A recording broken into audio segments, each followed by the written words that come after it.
প্রেগনেন্সির শুরুর দিকটা বেশ ভালোই ছিল।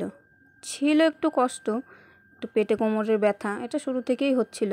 মানে যখন আমি ফার্স্ট জানতে পারলাম যে আমি কনসিভ করেছি তখন থেকেই। তো যাই হোক, এবার আগেও যখন আমি ফার্স্ট প্রেগনেন্ট ছিলাম তখনও কিন্তু আমার পেটে ব্যথাটা ছিল, কিন্তু এবারে যেন একটু বেশি পেটে কোমরে একদম প্রচুরভাবে ব্যথা হচ্ছে। কিন্তু যাই হোক, সেটা নিয়েও চলছিলাম, কারণ একা সংসার না চলে তো উপায় নেই। আর যেহেতু আমার বাবু আছে তার জন্য তো আরও একটু আমাকে একটু কষ্ট করতে হয় বেশি। তো যাই হোক, সেটাও গেছে 4টা মাস বেশ এভাবেই কাটলো। কিন্তু যখনই 5টা মাসে পড়ে গেল, মানে 5-এ পা দেওয়ার সাথে সাথেই মনে হয় আমার যন্ত্রণাগুলো সব দ্বিগুণ তিগুণ 4 গুণ 5 গুণ, কত গুণ যে বলবো, মানে সেটা আমি বলে বোঝাতে পারবো না। এতটা সমস্যা, মানে না আমি একটু উপুর হয়ে কাজ করতে পারি, না আমি ঠিকঠাকভাবে বসতে পারি উঠতে পারি, না আমি একটু শুয়েও ঠিকঠাকভাবে উঠতে পারি, বা রাতে একটু ঘুমোতে গেলেও শান্তি নেই। এপাশ থেকে ওপাশ হওয়া মনে হয় আমার জন্য খুব যন্ত্রণাদায়ক।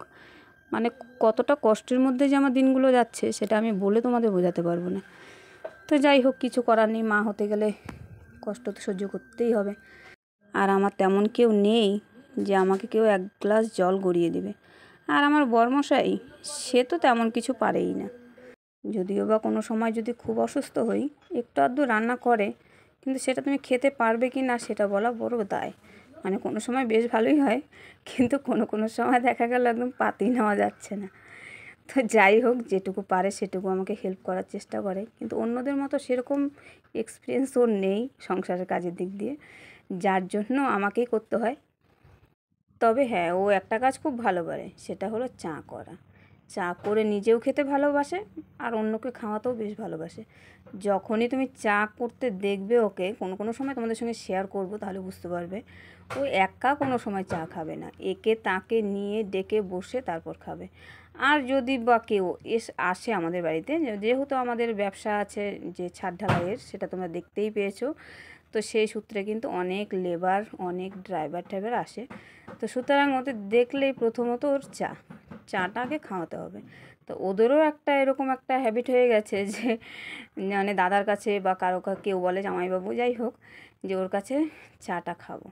তো যাই হোক, দেখো আমার কিন্তু 2টো পদ হয়ে গেল, এখন কিন্তু মাছ করাটা বাকি।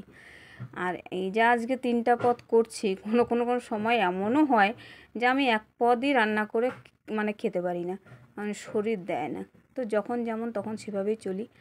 তো যখন পারি তখন একটু গুছিয়ে রান্না করার চেষ্টা করি, আর যখন পারি না তখন তো ওইভাবেই চলতে হবে, কিছু করার নেই। আর কাকেই বা ডাকবো বলো, সমস্যাটা তো একদিনের নয়, পুরো একদম 9টা মাস। তো সুতরাং কাউকে বলেও লাভ নেই।